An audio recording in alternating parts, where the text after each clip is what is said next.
Hello শিক্ষার্থী বন্ধুরা, তোমরা সবাই কেমন আছো? আশা করি নিশ্চয়ই তোমরা সবাই ভালো আছো। তো আজকে কথা বলবো সংখ্যালঘু সম্প্রদায়ের উপবৃত্তি 2025 নিয়ে।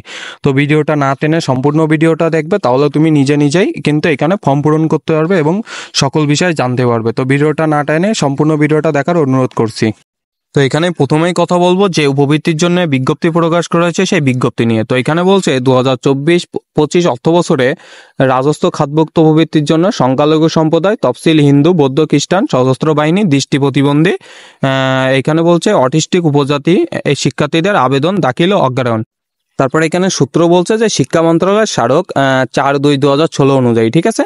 তো এখানে বলছে 2024 ওই যে বললাম সংখ্যালঘু সম্প্রদায়, তফসিল, হিন্দু, বৌদ্ধ, খ্রিস্টান এখানে বলছে।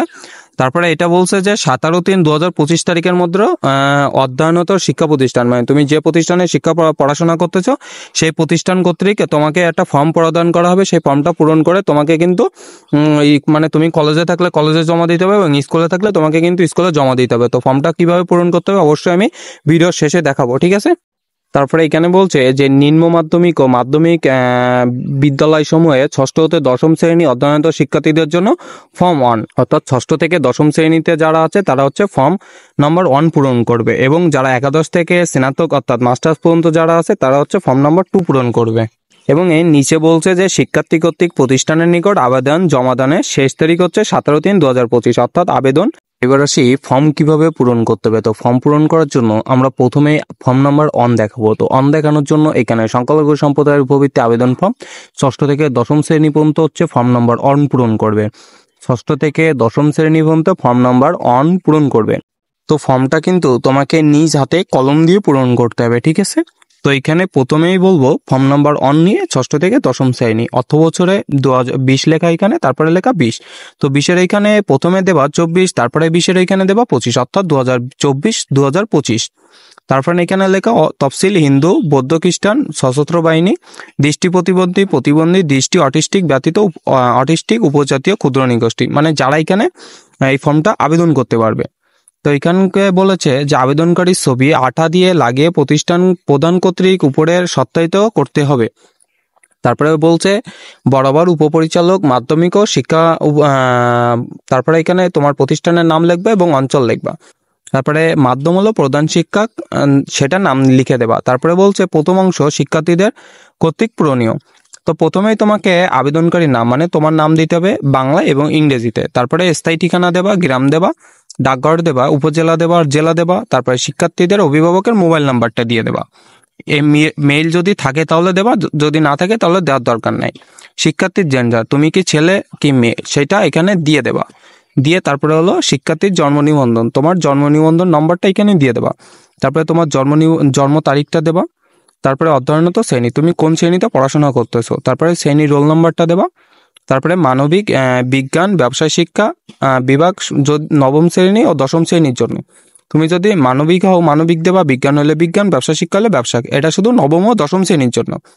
তারপরে বলছে শিক্ষাবর্ষ, তুমি কোন শিক্ষাবর্ষ সেটা দিয়ে দেবা। তারপরে বলছে প্রাত কি দিবা, তুমি সকালে মানে তুমি যদি মর্নিংয়ে হও তাহলে মর্নিং প্রাত দিয়ে দেবা, যদি তুমি নাইটে হও তাহলে তুমি দিয়ে দেবা। তারপরে হচ্ছে ধর্মটা এখান থেকে নির্বাচন করবা, বর্ণটা সিলেক্ট করবা। তারপরে পিতার নাম বাংলায় দেবা, ইংরেজিতে দেবা, পিতার এনআইডি দেবা, পেশা দেবা, মাসিক আয়, মাসিক আয়টা মিনিমাম 10 থেকে 12,000 টাকার ভিতরে দেওয়ার চেষ্টা করবা।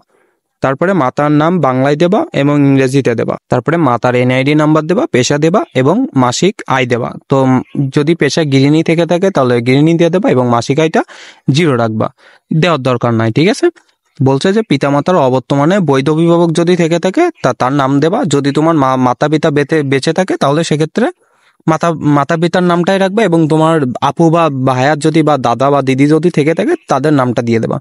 তারপরে আবেদনকারী শিক্ষার্থীদের অধ্যয়নরত প্রতিষ্ঠান ও পরীক্ষা পাশের বিবরণ, তো বিদ্যালয়ের নাম ও ইন নাম্বারটা দিয়ে দেবা, জেলা ও উপজেলাটা দেবা, পরীক্ষার নাম দেবা, পরীক্ষার সন দেবা। তারপরে পিএসসি জিএসসি যদি থাকে সেটা দিয়ে দেবা, মোট নম্বরটা দেবা, মানে মোট নম্বর হচ্ছে তোমার জিপিএটা দেবা, ঠিক আছে। চতুর্থ বিষয়ে ব্যতীত মোট নাম্বার তোমার জিপিএটা দিয়ে দেবা। তো তারপরে বলছে যে ষষ্ঠ নবম শ্রেণীর শিক্ষার্থীদের ক্ষেত্রে যথাক্রমে পিএসসি ও জিএসসি পরীক্ষার প্রাপ্ত নম্বর ও অন্যান্য ক্ষেত্রে পূর্ববর্তী বার্ষিক পরীক্ষার ফলাফল প্রযোজ্য ক্ষেত্রে উল্লেখ করতে হবে।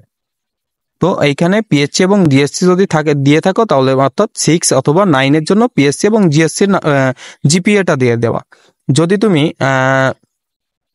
ক্লাস 6 এর থেকে 7 ওঠো তাহলে তোমার 6 এর যে রেজাল্ট হয়েছে সেটা এখানে দিয়ে দেবা। তারপরে টিক দিন, এখানে খ্রিস্টান হলে খ্রিস্টান দেবা, বৌদ্ধ হলে বৌদ্ধ দেবা, তফসিল হিন্দু হলে তফসিল হিন্দু দেবা, সশস্ত্র বাহিনী হলে সশস্ত্র বাহিনী দেবা, উপজাতীয় ক্ষুদ্র নৃগোষ্ঠী হলে সেটা দিয়ে দেবা, দৃষ্টি প্রতিবন্ধী হলে সেটা দেবা, প্রতিবন্ধী হলে সেটা দেবা, অটিস্টিক হলে অটিস্টিক দিয়ে দেবা। তারপরে বলছে অন্য কোনো প্রতিষ্ঠান থেকে বৃত্তি উপবৃত্তি পেয়ে থাকলে তার বিবরণ, যদি তুমি পেয়ে থাকো তার বিবরণ দেবা, যদি না পেয়ে থাকো তাহলে দেওয়ার দরকার নাই। তারপরে বলছে অনলাইন ব্যাংক সংক্রান্ত তথ্য।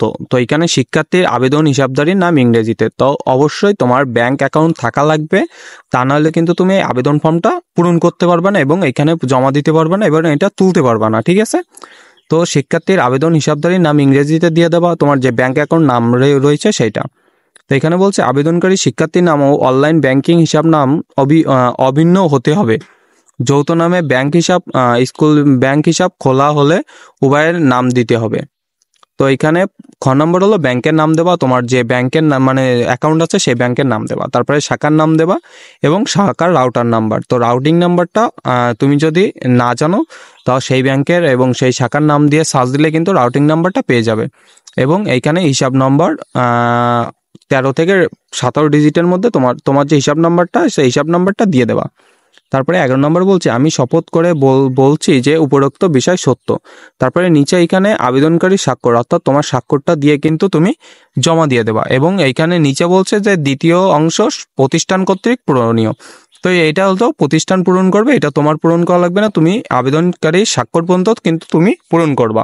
নিচে কিছু শর্তাবলী রয়েছে, তুমি কিন্তু চাইলে দেখে নিতে পারবা। তো একইভাবে তোমাকে ফর্ম নাম্বার 2 কিন্তু একইভাবে পূরণ করতে হবে। তো ফর্ম নাম্বার 2 পূরণ করবে একাদশ ও স্নাতক শ্রেণী, অর্থাৎ একাদশ শ্রেণী থেকে মাস্টার শ্রেণী পর্যন্ত কিন্তু ফর্ম পূরণ করবে। তো একইভাবে এখানে পূরণ করে নিবা, যে বুঝবা না অবশ্যই কমেন্ট করবা, কমেন্টে উত্তর দেওয়ার চেষ্টা করব। এবং ষষ্ঠ থেকে দশম শ্রেণী যদি কেউ না বোঝে অবশ্যই কমেন্ট করে জানাবা, তোমাদের সমস্যাগুলো তোমাদের কমেন্টের মাধ্যমে উত্তর দেওয়ার চেষ্টা করব। এবার আসি তোমরা এই ফর্মটা কোথা থেকে পাবা। তোমার শিক্ষা প্রতিষ্ঠান থেকে নিতে পারবা এবং শিক্ষা প্রতিষ্ঠানের পাশে কম্পিউটারের দোকান থাকলে সে কম্পিউটার থেকে কিন্তু তুমি নিতে পারবা। এবং তুমি যদি নিজে বের করতে চাও সেক্ষেত্রে তোমাকে কিন্তু ওয়েবসাইটে আসতে হবে। তো ওয়েবসাইট লিঙ্ক ডিসক্রিপশন বক্স এবং কমেন্ট বক্সে দেওয়া থাকবে। তো এইখান থেকে তুমি অফিস অর্ডার এইখানে তুমি আবেদন সম্পর্কিত দেখতে পারবে এবং 6 to 10 পর্যন্ত এখান থেকে তোমার আবেদন নাম্বার 1 ফর্ম নাম্বার এবং এইচএসসি টু মাস্টার্স তো ফর্ম নাম্বার 2 এইখান থেকে ডাউনলোড করে নিতে পারবা। তো তুমি এই যে মাধ্যম থেকে হও না কেন এই আবেদন ফর্মটা তোমাকে কিন্তু প্রিন্ট করতে হবে এবং প্রিন্ট করে সেই আবেদন ফর্মটা তোমাকে পূরণ করতে হবে। সুন্দরভাবে পূরণ করে তুমি কিন্তু যে শিক্ষা প্রতিষ্ঠানে সেই শিক্ষা প্রতিষ্ঠানে কিন্তু জমা দিতে হবে। দেওয়ার পরে কিন্তু তোমার কাজ সম্পূর্ণ হয়ে যাবে। আজকের ভিডিওটা এই পর্যন্ত ছিল শিক্ষার্থী বন্ধুরা। তো কোনো কিছু জানার থাকলে অবশ্যই কমেন্ট বক্সে কমেন্ট করে জানাবো। আর যারা কোনো চ্যানেলটি সাবস্ক্রাইব করে নাই তাদের কাছে অনুরোধ করবো চ্যানেলটি সাবস্ক্রাইব করে রাখার জন্য। তো সবাই ভালো থাকবে, সুস্থ থাকবে, দেখা হবে পরবর্তী কোনো ভিডিওতে।